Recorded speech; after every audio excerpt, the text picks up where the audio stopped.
The elevator doors slid open on the 7th floor of Sterling Industries with a soft chime that felt too cheerful for what was about to unfold. Marcus Sterling stepped out, his Italian leather shoes clicking against the polished marble like a countdown. The marketing department buzzed with the usual Wednesday morning energy, keyboards tapping, phone calls overlapping, the coffee machine hissing in the corner. His eyes scanned the open floor plan with predatory precision. They landed on Maya Johnson. She sat at her desk near the window, sunlight catching the edges of her natural hair pulled back in a professional bun. 3 award plaques hung on the partition behind her: Employee of the Year, Innovation Excellence, Client Champion. A framed photo of her daughter in a graduation gown sat beside her keyboard. Maya was deep in concentration, reviewing a presentation deck on her dual monitors. Marcus's jaw tightened. He'd been looking for an opportunity. He crossed the floor with deliberate slowness. Conversations died as he passed. Sarah from accounts glanced up nervously. Tom from analytics froze mid-sentence. Everyone knew that walk, the one Marcus used when he wanted an audience. Ms. Johnson. His voice cut through the ambient noise like glass breaking. Maya looked up, professional smile ready. "Good morning, Marcus. Can I help you with something?" He didn't return the smile. Instead, he placed both hands on her desk, leaning forward into her personal space. "Pack your things. You're terminated." Effective immediately, the floor went silent. Completely, utterly silent. Maya blinked, her smile fading into confusion. "I'm sorry, what?" "You heard me." Marcus straightened, pulling a manila folder from under his arm. "HR has already processed the paperwork. Security will escort you out." She stood slowly, her chair rolling back. "Marcus, I don't understand." "What's the reason?" "Performance issues. Attitude problems. Take your pick." His tone was bored, dismissive, as if discussing something trivial. "Performance issues?" Maya's voice stayed steady, but her hands trembled slightly. "I just closed the Meridian account last week. That's a $2 million contract." Marcus shrugged. "Not my concern anymore. You have 15 minutes. Around them, phones appeared. Recording started. Colleagues exchanged horrified glances. Someone whispered urgently into their cell. Maya's friend Jennifer stood up from her cubicle, mouth open in shock. "Hey, before we continue, where are you watching from? Drop your country in the comments below, and don't forget to hit that like and subscribe button. This story is just getting started." 3 weeks earlier, Maya Johnson's alarm went off at 4:47 a.m. Not 4:45, not 4:50, exactly 4:47, because those extra 2 minutes mattered when you were building an empire from scratch while everyone else slept. She'd been doing this for 8 years, rising before dawn, arriving at Sterling Industries when the lobby lights were still on timers. The security guard Ramon always had her coffee ready. "Morning, Ms. Maya. Hazelnut, 2 sugars." It was their ritual. The quiet companionship of people who understood what it meant to work while the city dreamed. Her desk on the 7th floor overlooked downtown Chicago.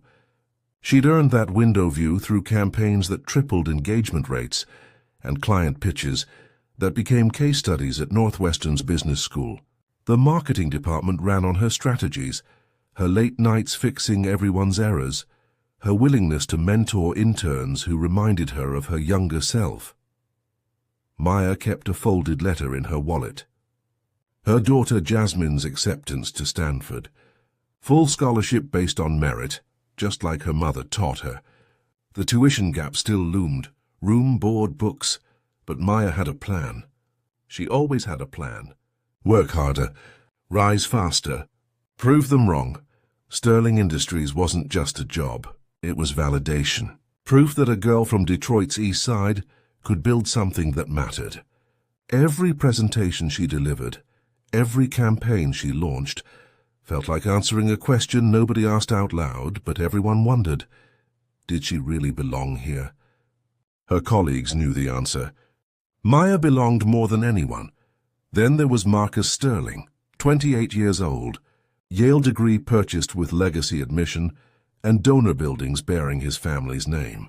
He'd spent the last 3 years managing operations in Sterling's European offices, which mostly meant attending galas in Paris and filing expense reports for 5-star hotels. His father, CEO Richard Sterling, hoped the experience would mature him. It hadn't. Marcus returned to Chicago headquarters 6 months ago with a corner office he didn't earn and authority he didn't deserve. Employees learned quickly to avoid him. He confused cruelty with leadership, saw people as obstacles or opportunities, never as human beings with mortgages and dreams and daughters counting on them. He watched Maya. Her success. Her respect. The way Richard praised her in meetings, calling her the backbone of our marketing division. Each compliment felt like theft to Marcus, stolen attention that belonged to him by birthright. The collision was inevitable. Maya just didn't see it coming. The termination happened at 9:23 a.m. on a Wednesday that started like any other. Maya had arrived early to prepare for the Meridian client presentation scheduled for that afternoon. She'd spent weeks perfecting the pitch deck, market analysis, demographic targeting, ROI projections that made even the CFO whistle appreciatively. Her team was counting on her. The company was counting on her.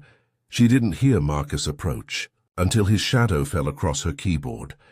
Ms. Johnson, his voice carried that particular edge she'd learned to recognize, contempt, wrapped in corporate formality. She looked up, offering her professional smile. "Good morning, Marcus. Can I help you with something?" He didn't waste time on pleasantries. Both hands landed on her desk, knocking her coffee mug sideways.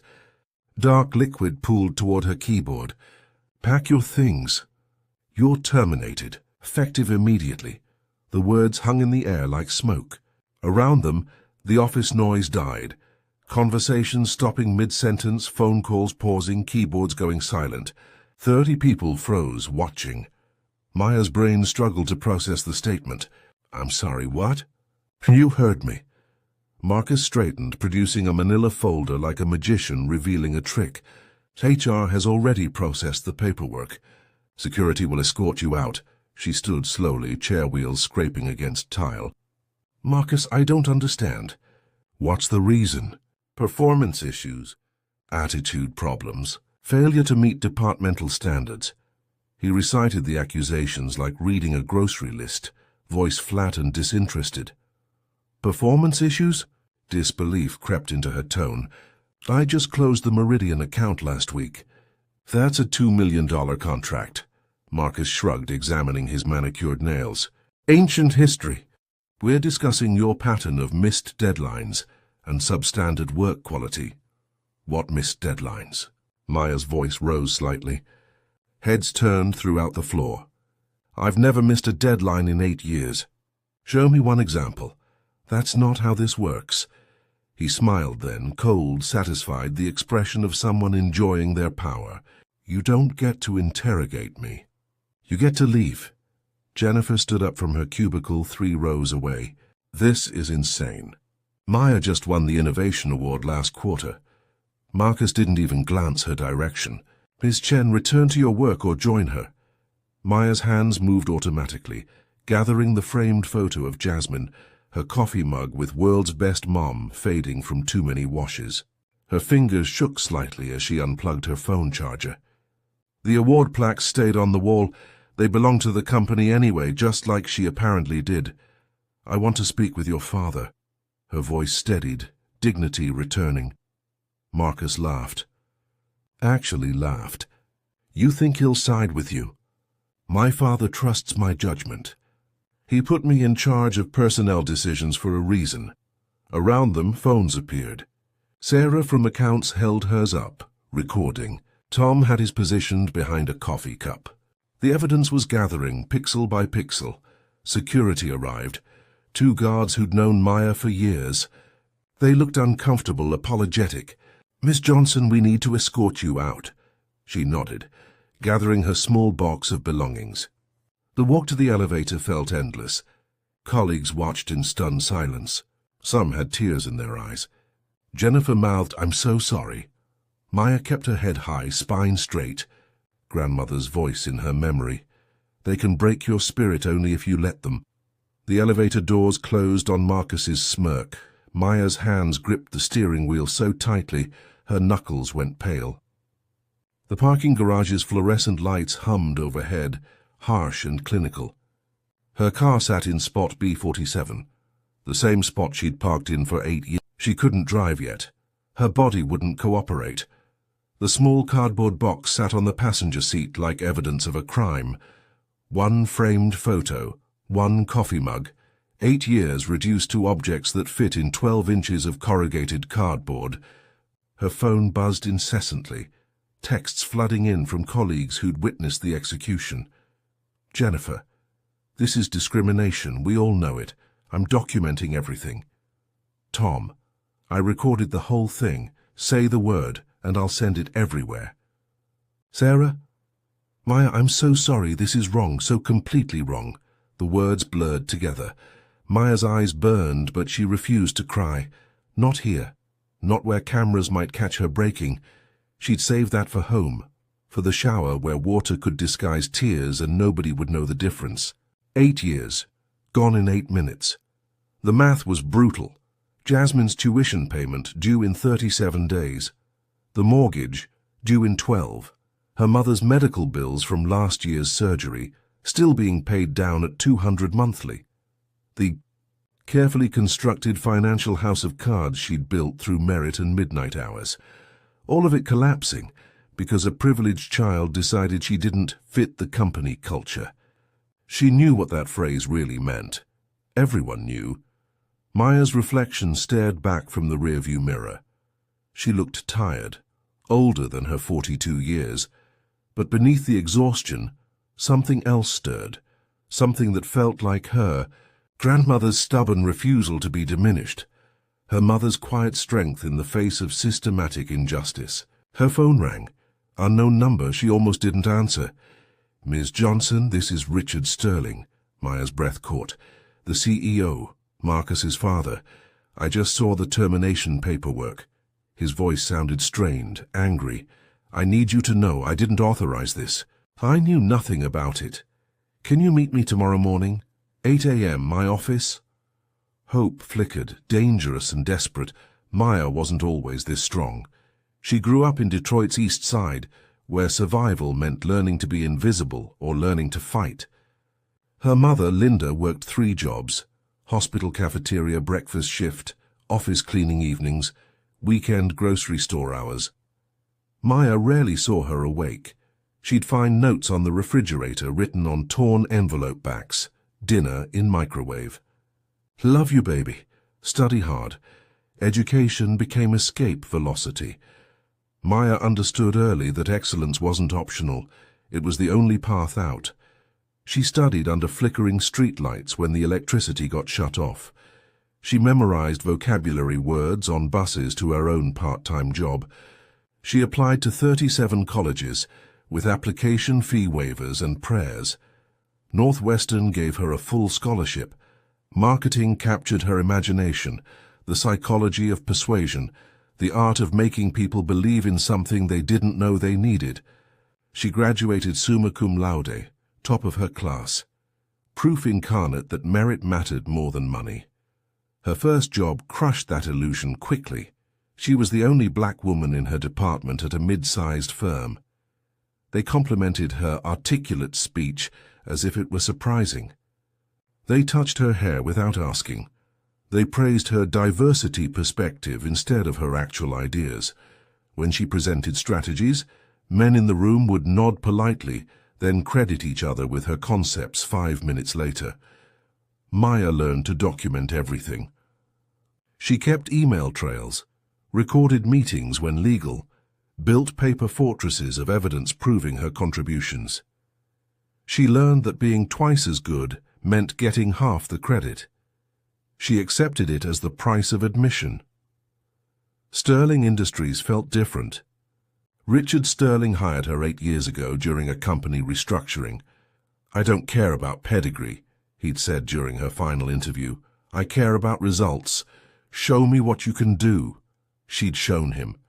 Digital campaigns that tripled engagement, rebranding strategies that repositioned failing products, client relationships that became multi-million-dollar partnerships.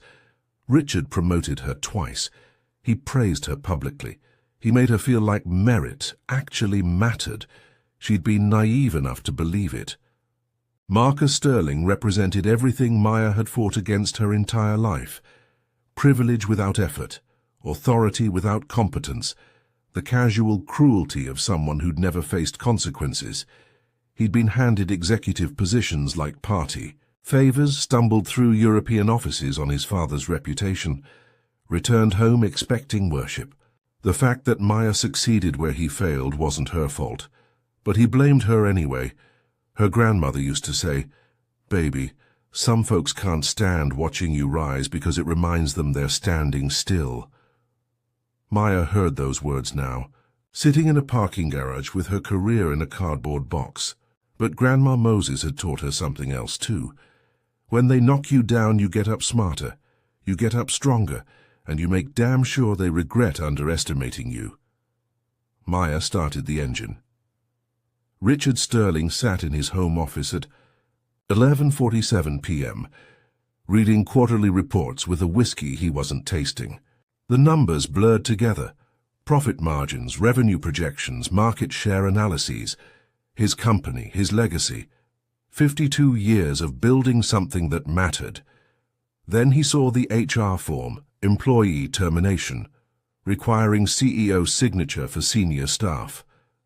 He almost signed it reflexively. He trusted his managers to make personnel decisions. Then the name registered. Maya Johnson, Marketing Director, effective immediately. Richard's pen froze mid-signature. Maya? His Maya, the woman who'd saved 3 failing accounts this quarter alone. The strategist whose campaigns were taught as case studies. The employee he'd personally promoted twice because she embodied everything Sterling Industries claimed to value. He grabbed his phone, dialing Marcus's cell. It rang 4 times before his son answered, music thumping in the background. "Dad, kind of in the middle of something?" Why was Maya Johnson fired? Silence. The music volume dropped. "Oh, that. Yeah, I handled it this morning. Performance issues." She wasn't fitting company culture. Richard's jaw clenched. Performance issues? Maya's metrics are flawless. She just closed Meridian. "Dad, you put me in charge of personnel decisions." Marcus's tone shifted, defensive now. "I made a judgment call. Sometimes you have to cut the dead weight." Dead weight. Richard's hands shook. He ended the call without responding. His laptop opened with a soft chime. He pulled up Maya's employee file, performance reviews stretching back 8 years. Every single one marked exceeds expectations or outstanding. Client testimonials praising her professionalism. Innovation awards. Revenue charts showing her direct contributions in stark black and green. Richard opened his secure email. 17 messages marked urgent. He scanned subject lines until one caught his attention. Urgent incident witness account confidential. The email came from an anonymous company address. It contained a link. His cursor hovered over it. Clicking unknown links violated every security protocol. But something about the sender's message, "Mr. Sterling, you need to see this," made him take the risk. Security footage loaded. 7th floor. 9:23 a.m. Timestamp in the corner. Richard watched his son approach Maya's desk. He watched Marcus's body language, the aggressive lean, the dismissive hand wave. He couldn't hear words, but he read lips well enough. "You're terminated." The camera angle caught Maya's face, confusion shifting to shock. It captured Marcus's expression too. That smirk, that cruel, satisfied smirk Richard recognized from Marcus's childhood when he'd gotten away with something and knew it. The footage continued. Maya gathering her belongings, colleagues watching in horror, security escorting her out while Marcus returned to his office, triumphant. Richard watched it 3 times. His whiskey sat forgotten, ice melting. He opened his desk drawer, pulling out a folder he'd hoped never to use. It contained every complaint about Marcus from the past 6 months, documented by HR but never escalated. Inappropriate comments, favoritism, policy violations. Richard had ignored them, believing his son needed space to grow. He'd been wrong. Dead wrong. His son hadn't grown. He'd festered. And now his prejudice, unspoken but undeniable, had cost the company its best employee. Worse, it revealed a moral corruption Richard refused to accept in his own bloodline. He made 3 phone calls before midnight. The first went to Maya's cell. She answered cautiously. "Ms. Johnson, this is Richard Sterling. I need you to know I didn't authorize your termination. Meet me tomorrow, 8 a.m. my office. Please."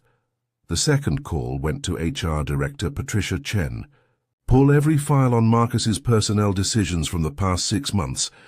I want documentation of every termination, every complaint, everything."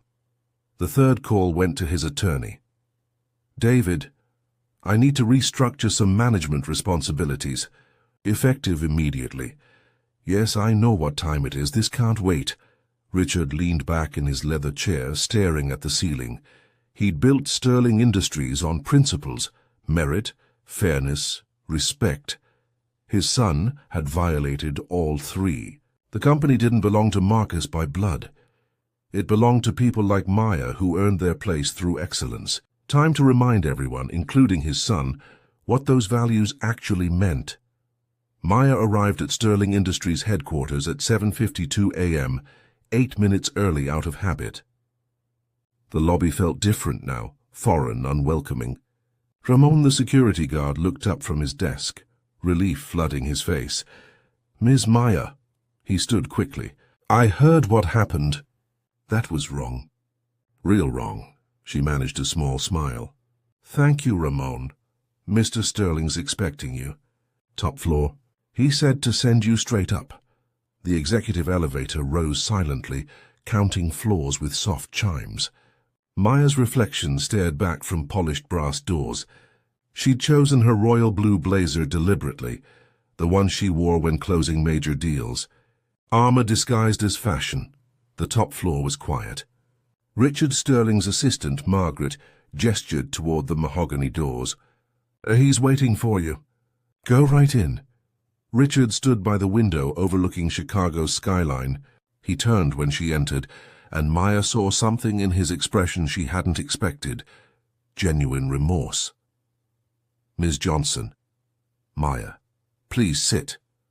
He gestured to the chair across from his desk. "I owe you an apology. What happened yesterday was unconscionable." Maya remained standing. "With respect, Mr. Sterling, I didn't come for an apology. I came for answers." "Fair enough." He opened a folder on his desk. "I've spent the night reviewing everything. Your termination had no legitimate basis. Marcus fabricated performance issues that don't exist. I've seen the security footage. I know what this really was." Hope flickered dangerously in Maya's chest.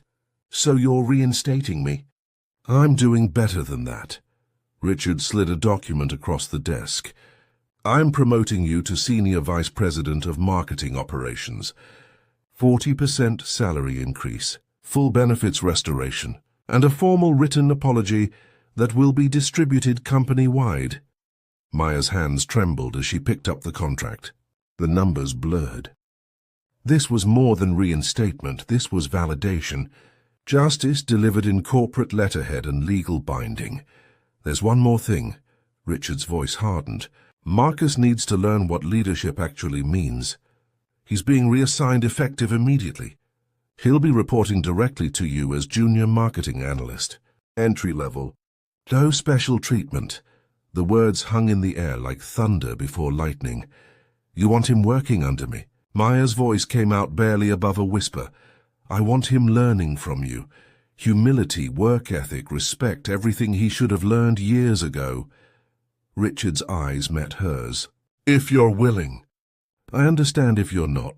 Maya thought of Jasmine's tuition, her mother's medical bills, 8 years of proving herself, and she thought of Marcus's smirk as security escorted her out. I'm willing, her voice steadied, on one condition: no interference. If he works for me, he follows my rules. Same as everyone else. Richard extended his hand. Done, they shook. The contract felt heavy in Maya's other hand, heavy with possibility and the weight of what was coming. Marcus was about to learn a lesson his father's money couldn't buy. Marcus. Sterling arrived at the office at 10:37 a.m., stopping for his usual overpriced coffee. He'd slept well. Firing Maya had felt good, a correction of the natural order. His father would understand eventually. The elevator opened on the 7th floor. Something felt off immediately. The usual morning chaos was subdued. Colleagues glanced at him, then away quickly. Whispers followed his path. Jennifer Chen made deliberate eye contact, her expression unreadable. Tom from Analytics actually smiled. Not friendly, but satisfied somehow. Marcus's assistant wasn't at her desk. He pushed open his office door, empty. His desk was gone. His awards. His nameplate. The room had been cleared completely, except for a single box on the floor containing his personal items and a sealed envelope. Marcus ripped it open, effective immediately. You are reassigned to Marketing Analyst, Level 1. Report to Senior Vice President Maya Johnson, 7th floor, Desk 47B. Your direct supervisor will outline expectations and responsibilities. Richard Sterling, CEO. The paper crumpled in Marcus's fist. This was a joke, a test. His father testing his humility, or some corporate leadership nonsense. He'd play along for a day, then everything would return to normal. He took the elevator down, box tucked under his arm. Desk 47B sat in the middle of the open floor plan. No walls, no privacy. Sandwiched between 2 junior analysts who looked fresh out of college. A nameplate read Marcus Sterling, Marketing Analyst. The desk was small. Basic computer. No window view. Welcome to the team. Marcus turned. Maya stood behind him, arms crossed, wearing that royal blue blazer and an expression of perfect professional neutrality. Behind her, half the department watched with barely concealed anticipation. This is temporary. Marcus forced confidence into his voice. My father's making a point. I'll be back in my office by next week. Maya's smile didn't reach her eyes. Your father gave me full authority over your position. No timeline, no special treatment. You report to me now, same as everyone else on this floor. You can't be serious, deadly serious. She placed a thick binder on his desk. Employee handbook, departmental protocols, performance metrics. I expect you to read all 247 pages by tomorrow morning. We have a team meeting at 8 a.m. Don't be late. Marcus's face flushed. Around them, phones appeared again. More recording. More witnesses. I want to speak to my father. Your father is in board meetings all day. Maya's voice remained perfectly level. You're welcome to schedule time with him through his assistant, like everyone else. Now your first assignment. Audit last quarter's social media engagement reports. I need a full analysis by Friday. Charts, metrics, actionable recommendations. Questions? Marcus stared at the binder. At the small desk. At the colleagues watching his humiliation with satisfaction, they barely bothered hiding. This wasn't temporary. This was war, and he just realized he was unarmed. The first day lasted forever. Marcus sat at desk 47B surrounded by analysts half his age who'd actually earned their positions. They worked efficiently, collaboratively, calling across cubicles with questions and solutions. Nobody asked him anything. Nobody included him in conversations. He was invisible. Worse than invisible, he was the cautionary tale whispered about in break rooms. At lunch, the cafeteria went quiet when he entered. People found reasons to sit elsewhere. Marcus ate alone, scrolling through his phone where former friends had stopped responding to texts. News traveled fast in their circles. The story was already out. CEO's son demoted, forced to work under the woman he'd fired. Social media had opinions, none favorable. By 4 p.m., Marcus had read 17 pages of the employee handbook. The words blurred together. His head pounded. He wasn't used to actual work, the kind that required focus and produced nothing immediately gratifying. Maya appeared at 4:47 p.m. "How's the audit coming?" Marcus looked at his screen, blank except for the Excel spreadsheet he'd opened 3 hours ago. "I'm working on it. Show me what you have so far." He clicked through tabs frantically. Nothing. He had nothing. Maya's expression didn't change. "The engagement reports are in the shared drive. Folder labeled Q3 social media. Did you access them?" "I couldn't find the drive." "It's bookmarked in your browser. First icon on the toolbar." She leaned over, clicking it open. Hundreds of folders appeared. "Everything's organized by quarter and platform. Standard protocol covered in Section 4 of the handbook." Marcus's jaw tightened. "Nobody showed me. Everyone on this floor learned the system on their own. You're not special." Maya straightened. "I expect actual progress by tomorrow. If you need help, Jennifer can walk you through basics. She's mentored every new analyst for the past 3 years." She walked away. Marcus stared at the screen, at the folders with their organized labels and color coding that represented work he didn't understand and skills he'd never developed. His phone buzzed. Text from his father. "How's the first day?" Marcus typed and deleted 3 responses before settling on "Fine." The lie tasted bitter. He looked around the floor, at Maya in her office, door open, conducting a video call with a client. At Jennifer teaching an intern how to analyze demographic data. At Tom presenting campaign results to a small group gathered around his monitor. They all belonged here. They'd earned it through competence and effort. Marcus had earned nothing. And for the first time in his 28 years, he felt the suffocating weight of that truth. Week 2 broke something in Marcus, not dramatically, not with explosive revelation. It cracked slowly, like ice under gradual pressure.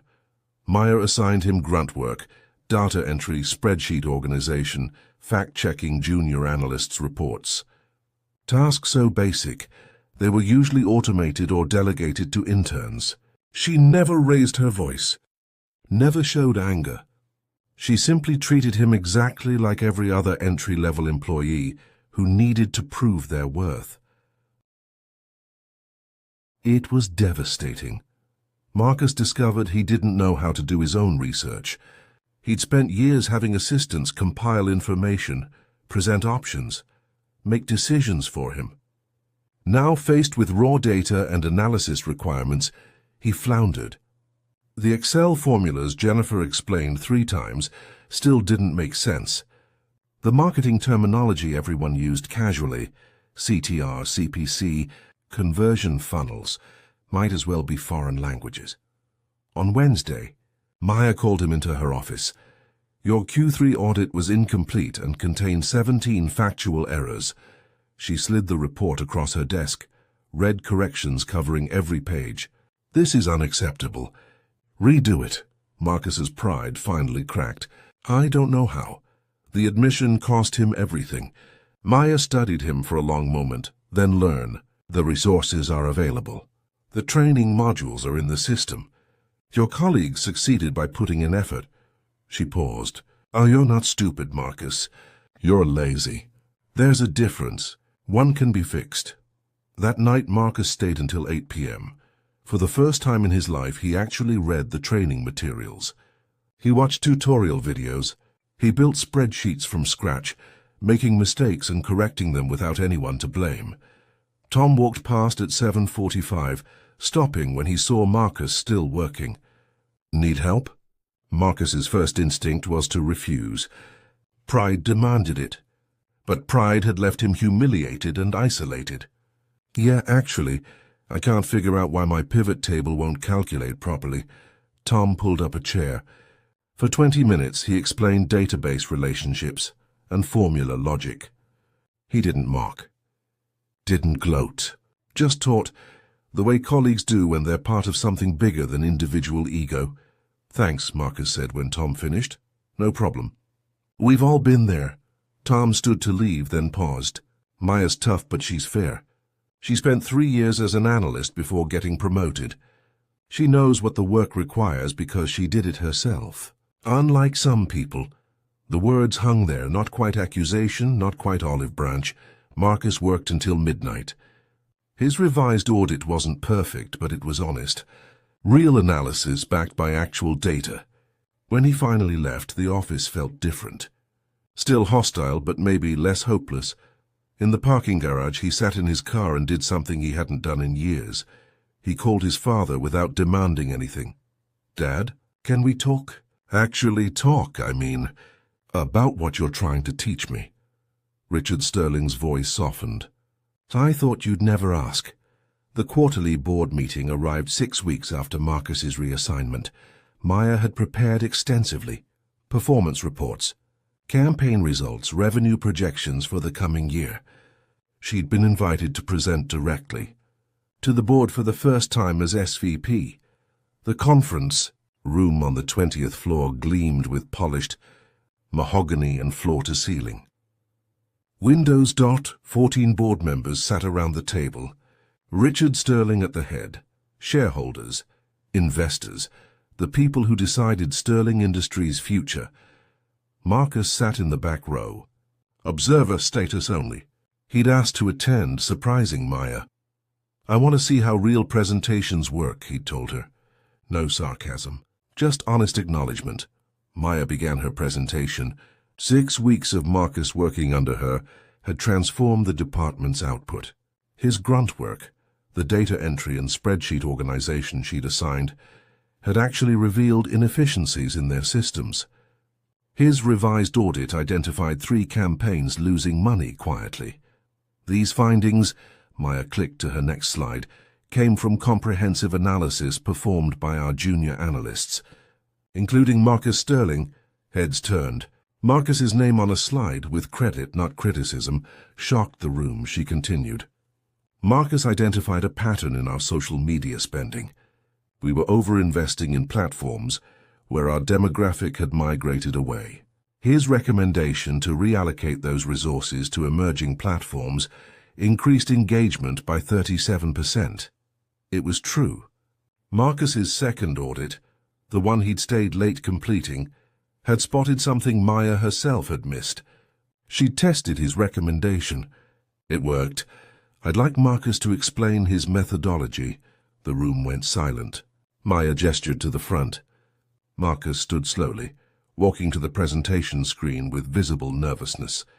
He'd never presented to the board, never earned the right. "I noticed inconsistencies in our engagement timing," he began, voice uncertain but growing stronger. "Peak traffic hours weren't matching our posting schedule. By analyzing 6 months of granular data, hourly, not daily, I found our target demographic had shifted their consumption patterns. We were posting when they weren't active." He pulled up charts he'd built himself. Clumsy compared to Maya's polished slides, but accurate, thorough. The work of someone who'd actually done the analysis instead of delegating it. Board members leaned forward. Questions came. Marcus answered them, sometimes admitting, "I don't know, but I can research that," instead of bluffing. When he finished, Richard Sterling nodded slowly. "Good work, son. Not great work, not excellent presentation, just good work." The same praise he'd give any competent analyst. Marcus's eyes shone briefly. After the presentation, board member Patricia Nguyen approached Maya. That was bold, giving Marcus credit publicly. Many wouldn't have, given the history. Maya considered her response carefully. He earned it. Not through his name or his father, but through actual work. "That's the only currency I value." Patricia smiled. "Richard chose well when he promoted you. This company needs more leaders like you." Across the room, Marcus shook hands with an investor who was actually asking him substantive questions about his analysis. No nepotism, no favoritism, just recognition of competent work. For the first time since his demotion, Marcus smiled. Real, not performative. 3 months after the board meeting, Maya sat in her office reviewing annual performance evaluations.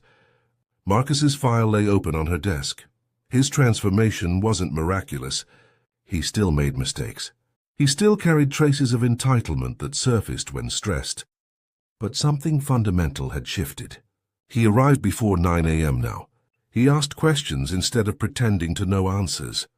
He stayed late without being asked, not from obligation, but from genuine interest in doing work well. Last week, he'd voluntarily mentored a new intern, teaching her the Excel formulas Jennifer had taught him months ago. The cycle continuing, competence replacing privilege. Maya's phone buzzed. Text from Richard. Coffee? Executive lounge? She found him by the window, 2 cups waiting. He handed her one. Hazelnut, 2 sugars. He remembered.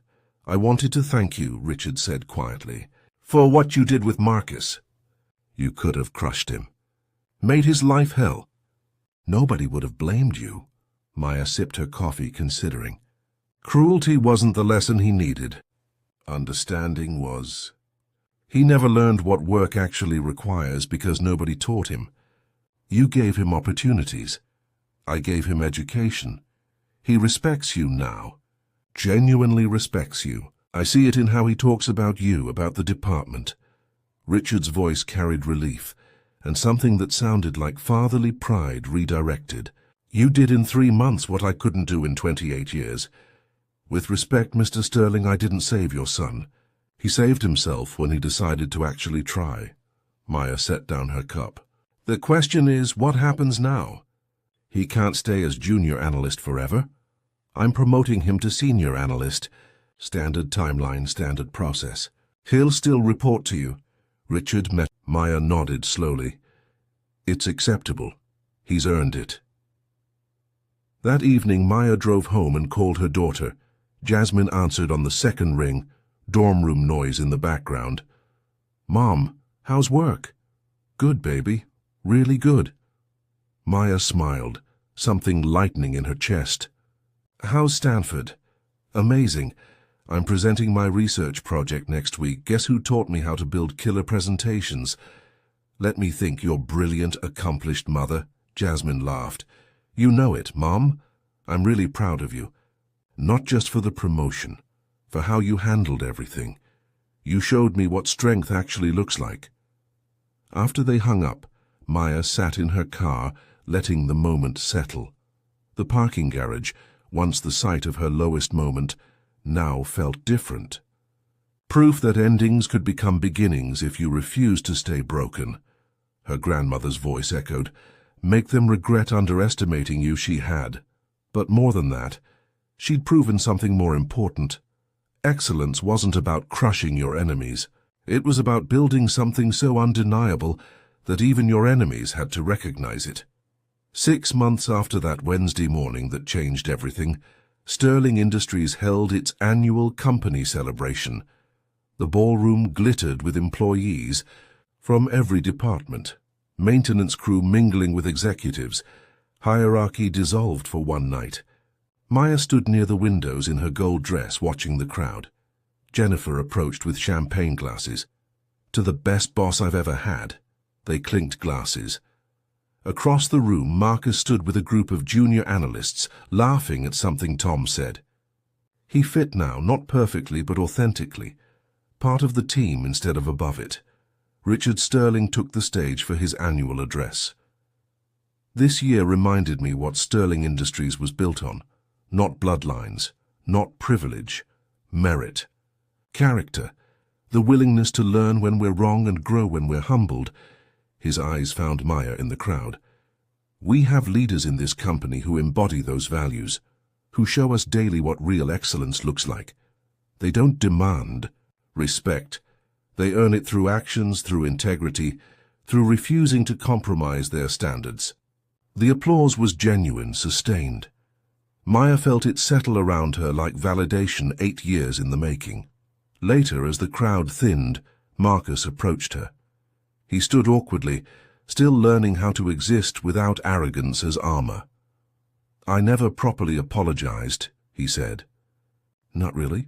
What I did, firing you, it was wrong, cruel. Based on nothing except my own insecurity and prejudice I didn't want to admit." Maya studied him. "I know. I don't expect forgiveness. I just wanted you to know. Working for you changed my life. You could have destroyed me. Instead, you taught me. I don't understand why. Because destroying you would have made me like you," Maya said simply. "And I refuse to become the people who hurt me. I choose to be better. Every day, I make that choice." Marcus nodded, understanding and shame mixing in his expression. He extended his hand, not entitled, but asking permission. Maya shook it. Not forgiveness, not yet, but possibility. As she drove home that night, Chicago's lights stretching endlessly, Maya thought about the journey. The firing, the humiliation, the improbable reversal that gave her power over the person who tried to take everything. She could have wielded that power like a weapon. Many would have. Instead, she'd used it like a teacher. Because that's what real strength looked like. Not the ability to destroy, but the wisdom to build. Not crushing your enemies, but showing them a better way, and trusting they might take it. Her grandmother had been right. They'd regretted underestimating her, but more importantly, she'd proven that excellence didn't require cruelty, that justice could come without vengeance. That the highest form of victory wasn't watching your enemies fall, but watching them rise into better versions of themselves. The parking garage light flickered as she pulled in. Same spot, different woman. She grabbed her bag and headed home, where Jasmine waited on video chat to tell her about Stanford's research symposium. Maya smiled. The future looked exactly like what she'd built, earned through merit, sustained through character, and passed down to a daughter who understood that your worth isn't given by others, it's proven by you, every single day.